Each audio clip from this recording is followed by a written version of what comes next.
This helps us understand why the digital issue is such an intangible conversation. Her ability to value life. Centuries and centuries of philosophers throughout history. Perhaps in a way we don't really know what we are missing. We're all just humans, just figuring out how to be human in this world. Hi again. What's up? If you clicked on this video, it's probably because you're interested in technology and its role in our world. And you've come to the right place, because that is exactly what I will be talking about. So in last week's episode, we talked about hedonism and its connection to our ability to live consciously in terms of technology. Does technology take away some of our consciousness in terms of scrolling, overconsumption, and whether you can still derive meaningful pleasure from something that may be felt unconsciously. I established philosophy as an activity, something to engage in, to eliminate bad answers and not make conversations more complex, but employ it in a way to narrow down the conversation and enact change on a personal, local, or maybe even global scale. Yeah. One of the comments came up was that one of you resonated. It's not my mom, guys. I swear it's not my mom. It was my mom. Said that prudential hedonism resonated with them most because of the fact that it takes into account that sometimes what gives you pleasure in the short term won't give you pleasure in the long term. Welcome to the second episode in this series. As a reminder, the purpose of this series, I will be employing philosophical techniques to make the discussion of our evolving responsibilities in the digital world more approachable and respectable. Okie So today we will be delving a little more into how the identity of Hoffman has impacted her views of the hyperactivity that she experienced within Western culture, and she provides a unique take on the digital discussion. In the previous video, we discussed how the different forms of hedonism could be applied to Hoffman's argument that in order to operate in this world meaningfully and live the good life, we need more time for focused reflection. And today we'll be discussing chapter 2 of her book called Challenges of Choice. Here she brings into question how in a westernized and digitalized world, why am I shaking like that? How in a westernized and digitalized world, our personal feeling of having too much choice inhibits our ability to know ourselves on a deeper level, and how the culture of having too many choices in terms of consumption and in democratic societies having basically control over everything, and how that, yes, it's a beautiful positive thing, it could also have some negative impacts. And she believes that truly engaging in that deep introspection. Our forms of momentary self-indulgence are many, but it is hyperactivity which is our favorite as well as most pervasive form of hedonism, and by its very nature, it is a form of gratification which undermines reflection of a deeper or more sustained kind. Deep introspection is what will allow us to connect with our own purpose, motivation, and our role in this life. The overarching question being, does hyperactivity and speed and quantity inhibit the quality and depth in our life? I'm going to start by saying that I was not expecting the last video to do as well as it did. I'm glad this is a topic that a lot of other people are interested in, and not gonna lie, it does leave a little pressure for this video to be as good as the last one, but you know what? It's okay. We're all just humans, just figuring out how to be human in this world. Yeah, and that's the purpose of this series, to delve into how technology is impacting that, and technology's role in the meaning that we attach to living a good life, and how to live consciously in this technological world that we live in. If there's anything I learned this week, a lot of people don't feel like they can be their truest selves in the world, and I want to create a space where we can all be ourselves and just accept ourselves for who we are, accept others for who they are, and the like. But I have some excited stuff planned to talk about this week. Yeah, I know a little bit of Hoffman's personal background because I'm reading her book. She wrote a lot of books on time, memory, language, and living the most meaningful lives we can in a connected way. Her book, Lost in Translation, that's in focus. I buy just complete chance in a thrift store came across Lost in Translation, this book. And it was actually in the Philly vlog where I found this book, and I said it's the same author as Eva Hoffman. I don't understand how Eva Hoffman is not more popular, and if anything with the series, I definitely want to make her work more known. Because online on YouTube, there's a bunch of videos now about hyperactivity and the role of phones and doom scrolling. So it's obviously an issue that a lot of people feel matters. So Hoffman was born in 1945 Poland, 3 months before World War II would end, and her parents survived the Holocaust in a bunker in the Ukrainian forest.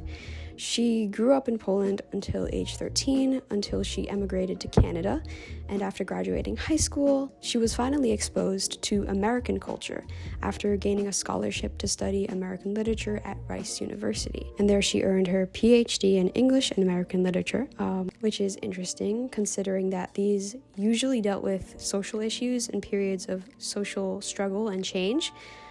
And her background is actually very significant to me. When I first read How to Be Bored, I had no idea she was from Poland. I had no knowledge whatsoever of her immigrant background. And looking at this book through the perspective and knowing that, it has changed how I see her arguments. In looking into it more, I found a quote of something she said in a 2000 interview, and here she's discussing her book Lost in Translation, and there's a section where she talks about her identity in terms of immigration and how she naturally became an anthropologist, which is the scientific study of humanity that crosses biology and sociology, concerned with human behavior, human biology, culture, societies, and linguistics, blah, blah, blah, blah, blah. So basically, the study of humanity in different contexts. She says she became a kind of amateur anthropologist. Cut to you, Eva. Yes, I think every immigrant becomes, a kind of, amateur anthropologist, that you do notice things about, the culture, the world that you come into, that people who grow up in it, who are very embedded in it, simply don't notice. I mean, I think we all know it from going to a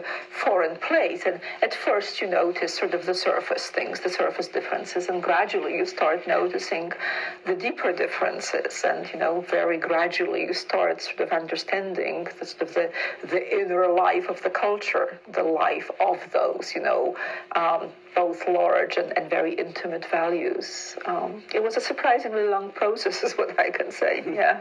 Now, if there's anything I'm learning from this series, it's that I find her so fascinating, because not only did she go through these experiences, but she thought so much about it. The more I look into Eva Hoffman, the more I want to look into her, because she has such interesting opinions and stances about not only the life she's lived, which gives her perspective, but her ability to value life and value living consciously and taking in the world around you, not at face value, but really reflecting on how they impact the way you live and the divide between how you want to live versus how you're living now. Because that's my main passion, I feel, is not being a passive participant of this world, engaging with it in a way that's impactful, that's meaningful for me, that fulfills my soul and fulfills the souls and lives of others. That's my goal in life. To get back on track,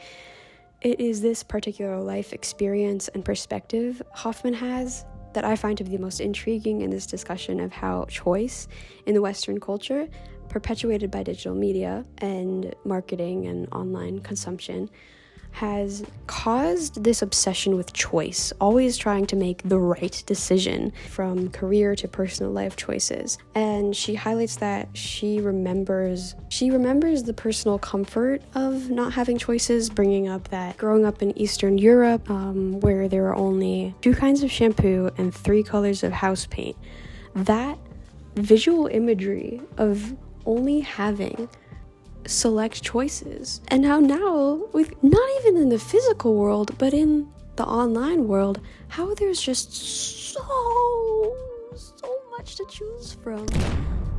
And as a society, we've been neglecting how that impacts mental health and just the simplicity of living. And it's something I'm so passionate about that she brings up in this second chapter. That life is so much simpler than we make it sometimes. And yes, that's an overgeneralization because there's hardship, there's grief, there's so much bad in this world. So why make life harder with all these, with this illusion of perfection? This ties into the passage I picked out from the book in question, How to Be Bored, our main topic of conversation. And she states that the same philosophers who made distinctions between momentary hedonism and deeper satisfaction thought that no matter what material comforts or refinements we enjoy, we cannot attain the good life without some idea of shaping purpose or conviction of meaningfulness and worth pervading our moments and activities. That is a grand goal and aspiration.